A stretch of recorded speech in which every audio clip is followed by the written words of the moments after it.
What's up, beautiful people, and welcome to another episode of Don't Keep Up With the Joneses. Don't keep up with the Joneses.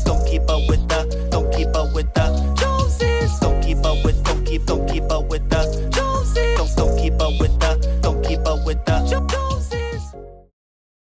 What's up, beautiful people, to another episode of the Jones Family Channel. It's me, Ricky Jones Jr. We also have the oh so lovely Chrystle Jones. Back again for another video. Now this one, I must say, was asked of us to do, right? Outside of us being asked to do this video, truth be told, we probably wouldn't even have done it and didn't even have these thoughts. However, we just giving you what you asking of us to do. And speaking of, let us know in the comment section below if there are any other video topics or things that you want us to speak to.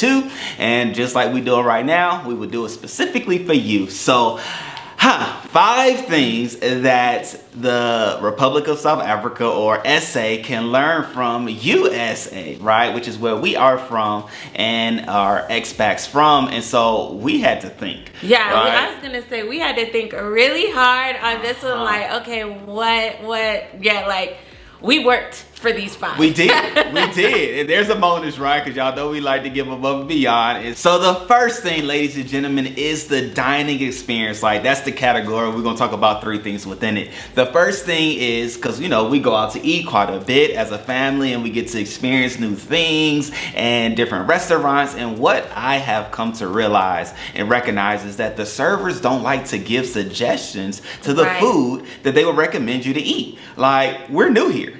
I don't know what your restaurant, you know, specializes in. I don't know your go-to thing. I don't know what most people eat when they come. However, I'm here at your restaurant, at your establishment, you being my waiter, I'm asking, just like I would do in the States, hey, what do you recommend here? Hey, what do people eat here that you think that we would like or I would like? And when I ask the question, people ask me, I don't know, what do you have a taste for? This restaurant, obviously, like, that's why I'm here, that's why I'm seated here, but what do you recommend off your menu that you think I would eat? Like, they don't do that, and it always puzzles me. And even to the extent that even in the States, I would sometimes say, hey, surprise me. Like, here's the category, give me something with chicken and surprise me what it is. I don't even dare to even try that here because I don't even think it would even work out that way. But that's like a thing. Has that even affected you, or is that... Well, and I was just gonna say, like, even if you give them a category, like, oh, you have these different chicken dishes, like, which one should I try? Which one would you recommend? Like, it's not like you walk in and just say, hey, tell me anything on the menu. Like, no, even when we go out to eat, you're asking for suggestions, like, hey, would you suggest this dish? Is it good? Like, that is true. You'll even point very specifically at things, but it's very hard to get a recommendation or an opinion of what something tastes like when you're at a restaurant. It's hard. It's hard, and what it means to me sometimes is like you don't even have excitement about the restaurant that you're working at, or maybe it's because you haven't tried the food. That could be a thing. But in the States, like I said, it's always a suggestion that the server would give. Even when we sit down, they would say, hey, here's the special of the day. This is what we recommend. This is soup of the day, just to get your mind just trained to know what to look for on the menu. However, we haven't been to the restaurants that has done that, and I'm open for it. The second, go ahead. Well, and I was just gonna say, and when you said maybe they haven't tried the food, that could be a thing. You know, I worked in restaurants when I was back in the States, and one of the things that we had to do was try food on the menu. And so I don't know if that's not a thing here, where the people that are servers get to have a day where they sample different items so they can make good recommendations. But when I worked in restaurants, one of the things that we did was we had to try different items, not whole meals, but, you know, they would give samples of things to us as the staff, and we would have to try different items, and then we would know, oh, okay, I could recommend this, or if you like spicy or sweet or whatever. So maybe that's something that could be implemented if it's not happening, just so that good recommendations can be given. Because I feel like I've also experienced multiple times where people say, I don't know, I've not tried it. I don't know, I've not tried it. And it's like, it's highlighted on your menu as new item, like we always had to try the new items. So maybe that could be a good recommendation, so that then people could be more versed in the menu items and know how to recommend it with specific experience. And so even with that, right, the tip suggestions, that's the thing as well that takes place in the States on the receipt, right? There's different percentages depending on what restaurant you go to. It may be 12%, 15, 18%, but nonetheless 22. It could be depending on what restaurant you go to. Like the numbers could go up. But even coming here, I didn't even know like what's a good tip to tip people, so I was just doing it like I would do back in the States, which is like 20%, and then it goes up from there. However, I found out that 10% was the going tip rate of people here in South Africa. So just even having that on the receipt. Speaking of receipt, go ahead. Well, and I was gonna say, even with that, that's helpful because we're new here, and so different restaurant levels, I guess you could say, if it's like a really nice restaurant or whatever, it can be different. So if you're at a casual restaurant, even in the States, maybe it's only gonna be 10%. But I remember one time we went out to eat with my dad, and he tipped, and the tip was probably like 25-30%, but we were at a very nice restaurant, and the server looked at the tip and actually came back and said, was there anything wrong with my service? Was there anything that I could do better? And my dad realized, he was like, no, like you were phenomenal, but he wore glasses and stuff, so he just didn't see the numbers correctly. And so when he realized, he said, oh, I'm so sorry, and then he gave them an additional tip, but it was a very nice restaurant.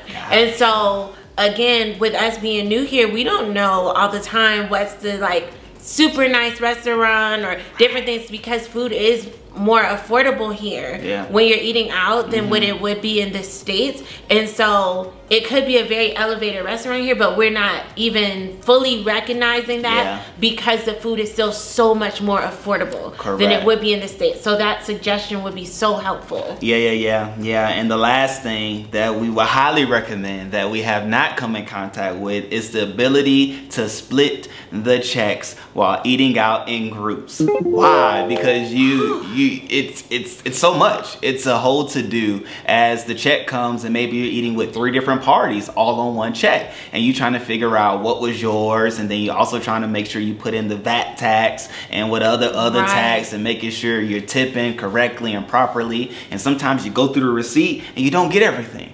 Mistakes happen. But if you split the checks, everybody can pay for what they order, and then the server, I'm sure, will get a better tip.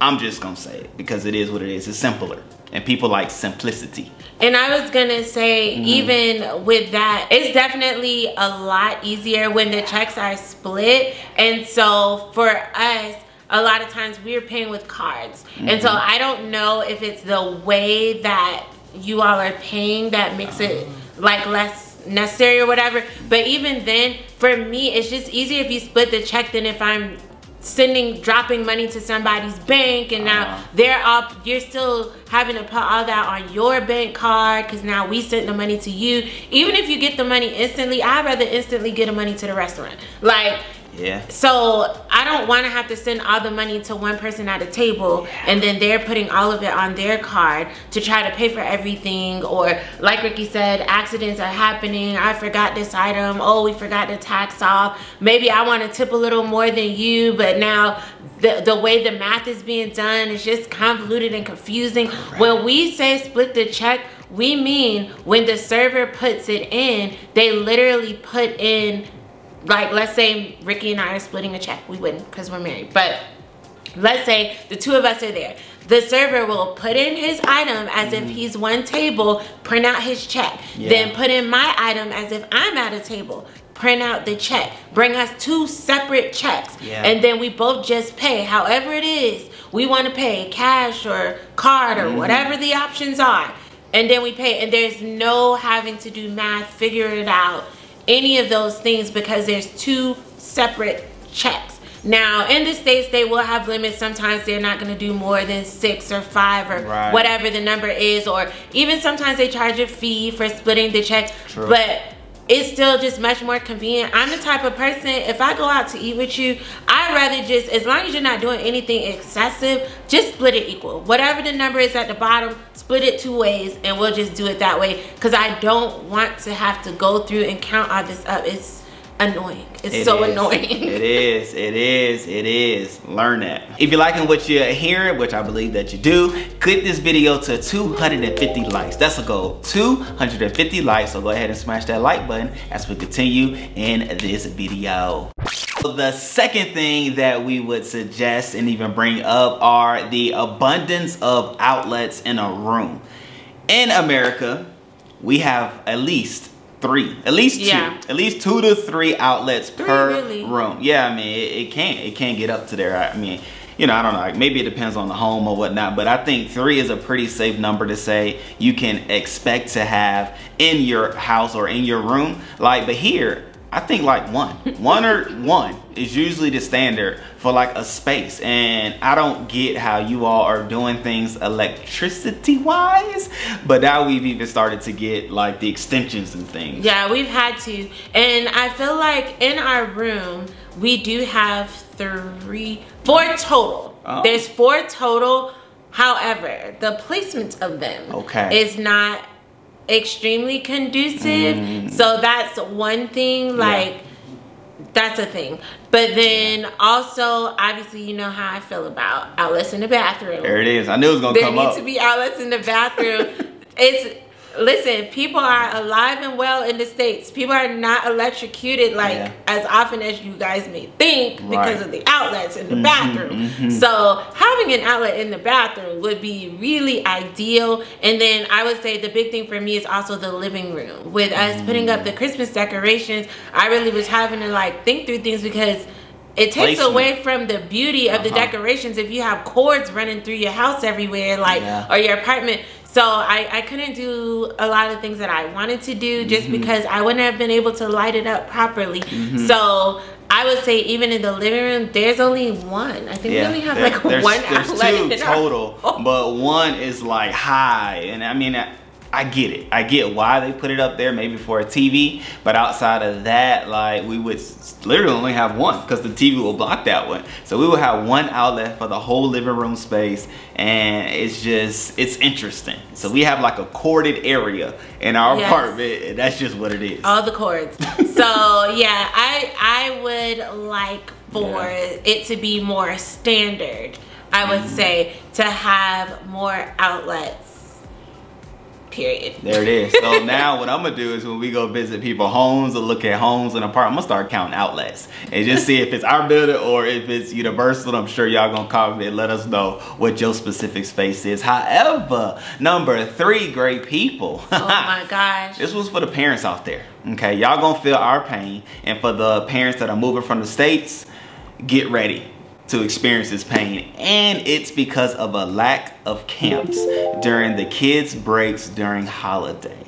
Yeah, like I don't care if your kids are out of school for 3 hours. There will be a camp in the States where you could send your child for them 3 hours. Like, or, you know, those after 3 hours. They have camps. And so even with us coming to the holiday break, it's like, yeah, there are a lot of people that are going to be going home or doing different things, but there's still restaurants open, the malls are still open. And so my heart goes out to people that have kids that still need to go to work, and everybody's children aren't old enough to just stay at home by themselves, or now you're spending extra money trying to have somebody to nanny these kids while you're at work and different things like that. And you know, even with Ricky and I, the kids are bored. Like, thankfully, we don't necessarily have to pay for them to go somewhere, but they're bored, and we still working from home. And so just navigating that for a 5-week time period,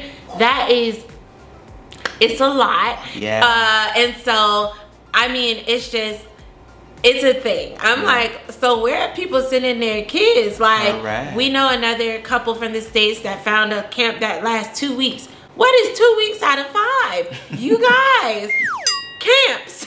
Where? And again, more so than anything, just for the people that work or like you have single moms and stuff like that, they can't leave a 5-year-old at home by themselves. Like, so just considering those types of things for the people that truly do need the help when it comes to these breaks. Yeah, and I wonder even too if it's Johannesburg specific that there are a lack of camps, or is it like Cape Town or Durban, maybe they have them, because I have realized that Johannesburg is a space or a city where people come to work at, but then they go back during the holidays. So it'll be interesting to find out. But even not just the summer break or the Christmas break, but the in between, because year or school here is year round, and so there's a 2-week gap in between the terms that you're trying to figure out. We both looking at each other, the kids and the parents, the kids they and looking adults. at us, we looking at them, we looking back at them, they looking back at us. These kids want to eat. Go take a nap. Y'all know, parents though, these kids want to eat nowadays. Like, we not just gonna eat all day. That's not what we doing. Like, and they 5 and 7 right now. I can only imagine the 11, 12, 13 version of these rascals walking around trying to eat everything. But I mean, that's the thing that we're used to in the States that we haven't found here. However, maybe we just don't know, and maybe y'all gonna let us know in the comment section, and we're gonna find out. Chrystle says she gonna try to find a cruise that can last like I mean it. At least 2 weeks. It'll be worth it, like for my peace of mind, because then too you're spending money, because you can't. I don't think it's fair to the kids to just keep them in the house all day. You know, there's only so many parks you can go to. There's only so long you could be at the park. Like, so many videos you can watch. Listen, Netflix movies you can watch, and we don't like our kids just being on tablets and stuff all day. So it's just, you know, it's a journey. But I think that goes into the fourth thing that you guys could kind of maybe learn some things from the States, which is kind of that hustler's mentality. So in the States, as soon as somebody realizes, hey, there's no camps during the holidays, somebody gonna open a camp and they gonna make all the money. They gonna start in their house and they gonna build from there. Yes, and so I would say, like, there's definitely such an amazing entrepreneurial community that is here. True. I think it would be great to see it even more spread across the board. So, like, even in the States, people could be from the projects, come from absolutely nothing. The projects is like the hood, like, and they can start for absolutely nothing, but their mindset is, if I work hard enough, I do what I gotta do, like, it's nothing that can stop me.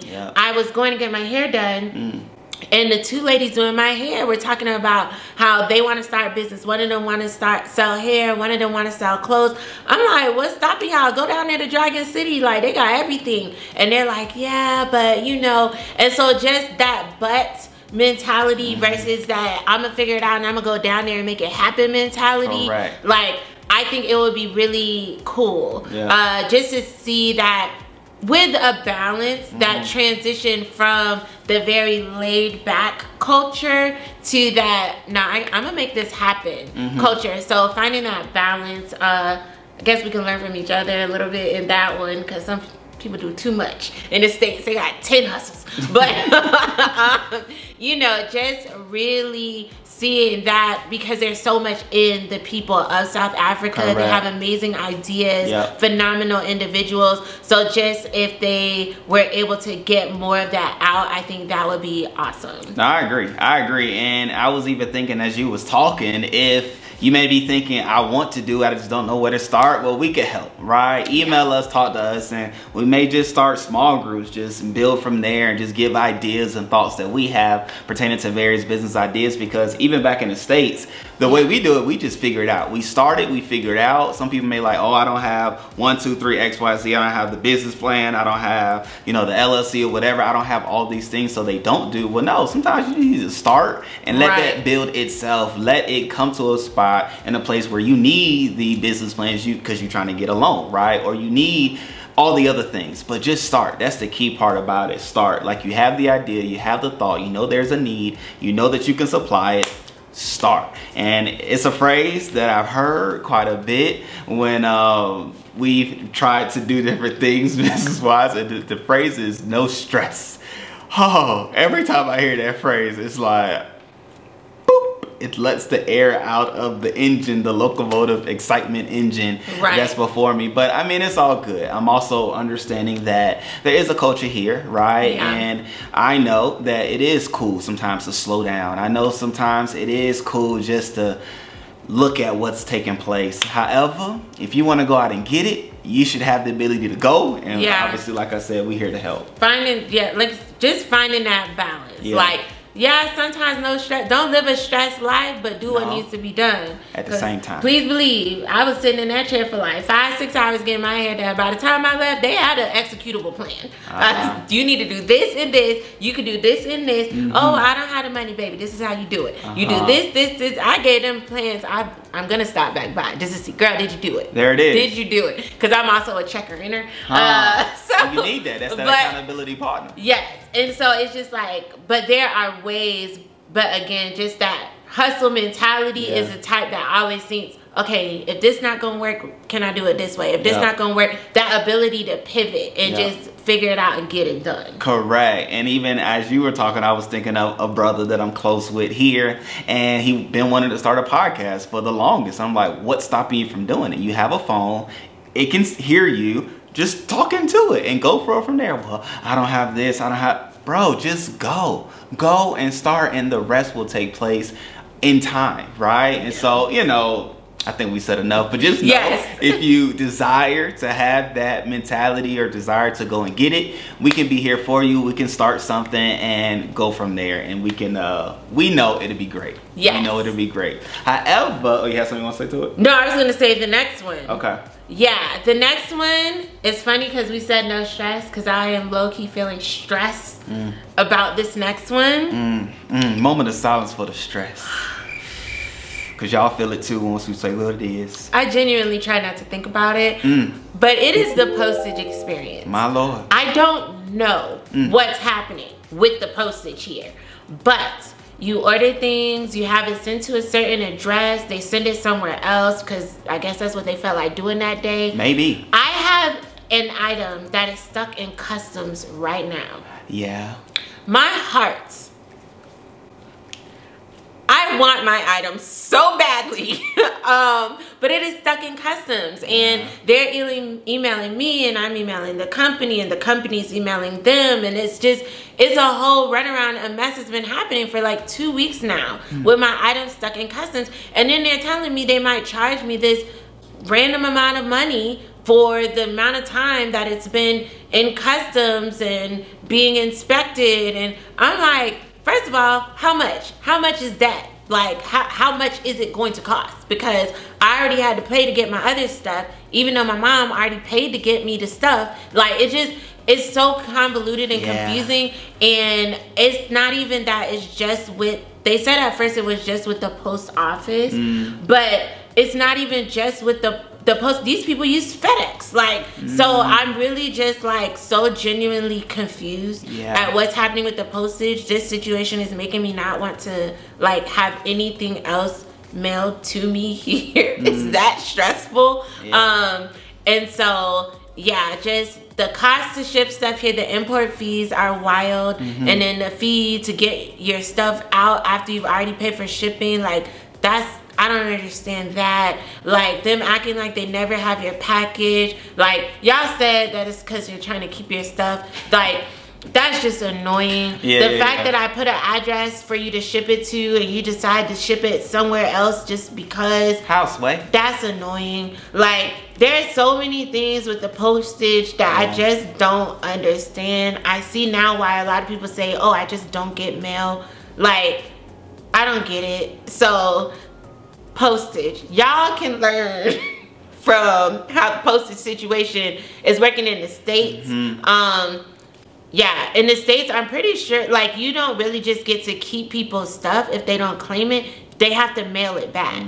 And so maybe if that was the rule, instead of they get to keep it, that would help with the postage system. Because in the States, no, if they don't pick it up in a certain amount of days or whatever, return to sender. And so that's what that is. So I don't know if some of the issues are also just coming from people trying to keep different items that may be shipped, but I could see why that would be an incentive. People are counting down like, oh, it's day 3, they didn't get it, it's mine now. Like, you know, I don't know. The postage. Ricky doesn't get many items shipped. Well, no. I was just allowing the moment to breathe because it is a thing. At the end of the day, I've experienced it receiving a package, and I also have a package in transit, which it's been in South Africa for probably about a month now. However, when I look it up, it says in transit, it's the clothing from our clothing line. And so I bought some shirts, and you bought some things as well. You've been excited about the sports bra, and so it's... I forgot. Correct. That's still even supposed to be coming. Like, it's been here. It's just been here. And so, you know, we just wait, we see, and we explore what the other options are. However... So stressful. That's the thing. Like, even in the States, there is a expected delivery date, and we can kind of pretty much hold them to that date. That if they don't send it to us that date, we can get a refund for the shipping. We can still get the package, and it's so much more. I guess you could say things that you can push back to the sending people or the postage people. That you know, it's just not acceptable, and so.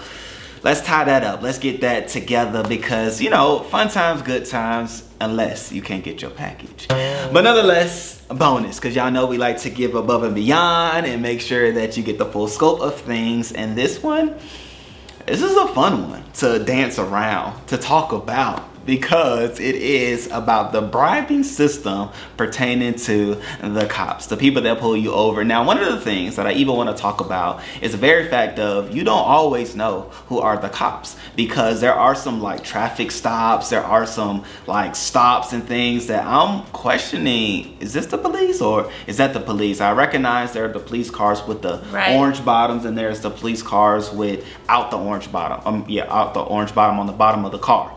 But then the uniforms, like, what's up? I saw some tan uniforms and people with a clipboard, but I already said to myself, I wasn't gonna stop. It was gonna have to chase me. Like, it is what it is. I saw no other marked vehicle that made me feel like they was the police. Like, what's going on? It's the initial thought, but then the bribe situation. Yeah, all of it is a thing. All of it is a thing.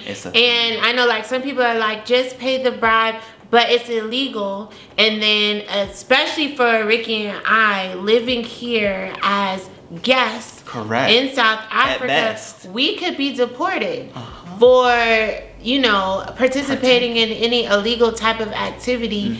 Plus, I would say we're not supporters of illegal activity. So there's also that.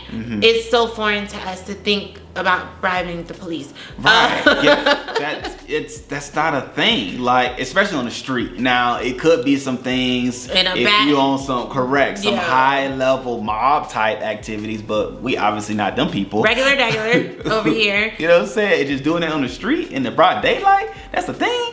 Yes. No. It's so that's just it's a very confusing situation, and I feel like even just the thought of like just carrying this cash, and maybe you'll have to give it to somebody. Like, I don't even carry cash, period, because I just don't feel like it's safe to just be carrying cash like that. There it is. And so that's a thing, but it's confusing. Like Ricky said, altogether it's confusing because then also they don't ask you outright for this money. And then so when it happened to me, I was just so confused. I don't know what he was talking about. My confusion just frustrated him, so he just let me go. But I think that's a whole cultural shift that we are definitely trying to navigate. But again, as guests in your country, our navigation answer cannot be to pay the bribe, because just like that, we could have to leave the whole country, and we're so happy to be here.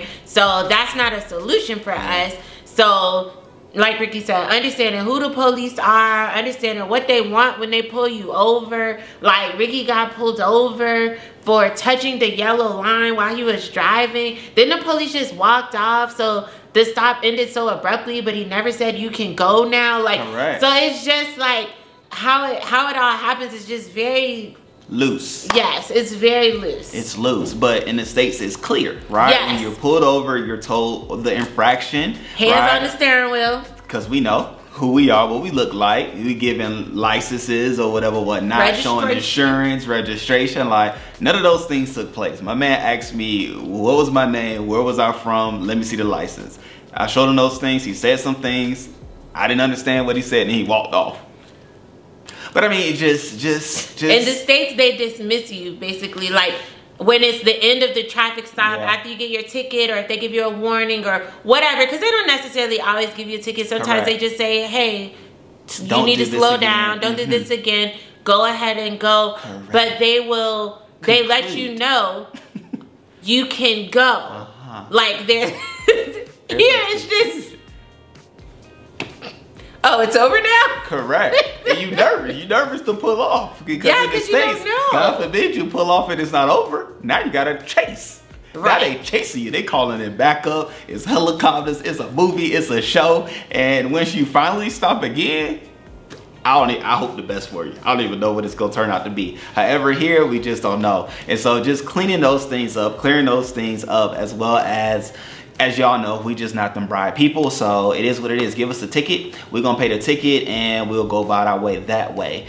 The bribing situation is not our way, because that's not the way we were trained up, brought up, or recognized how we should deal with law enforcement at the end of the day. And so, I would say from like, what is the learning point in that is just to make sure it's clear when you're being pulled over and giving out a ticket, like knowing who you're being pulled over by. Knowing who you're being pulled over by, because again, South Africa is such an amazing country, and I would say more and more people are choosing to make South Africa their home, whether it's just for a couple years like us, or for a more extended period of time like some others.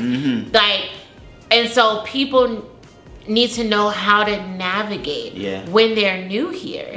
And so I honestly, when I pick up my kids from school, I go a whole different route that avoids where the police normally are, just because I don't want to deal with it. Like, I don't want to be confused. I'm getting pulled over just because the random traffic stops, like where they just pull a group of people over for no reason, and then they let you go, but I don't know how it works. Like, and so I'm just so confused that I just go a whole different way. There it is.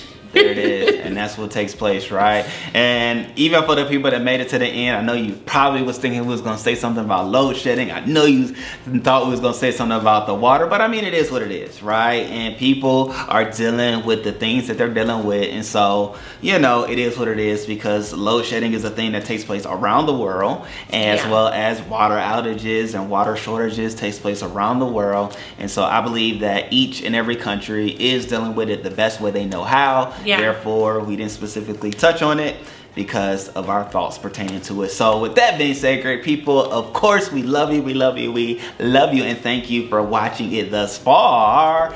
Subscribe to the channel if you haven't already done so. We are on our way to 50,000 subscribers. We've already surpassed our last goal thanks to you all, and I believe that we will do the same with this one, okay? And so without further ado, we love you all, appreciate you all. Peace.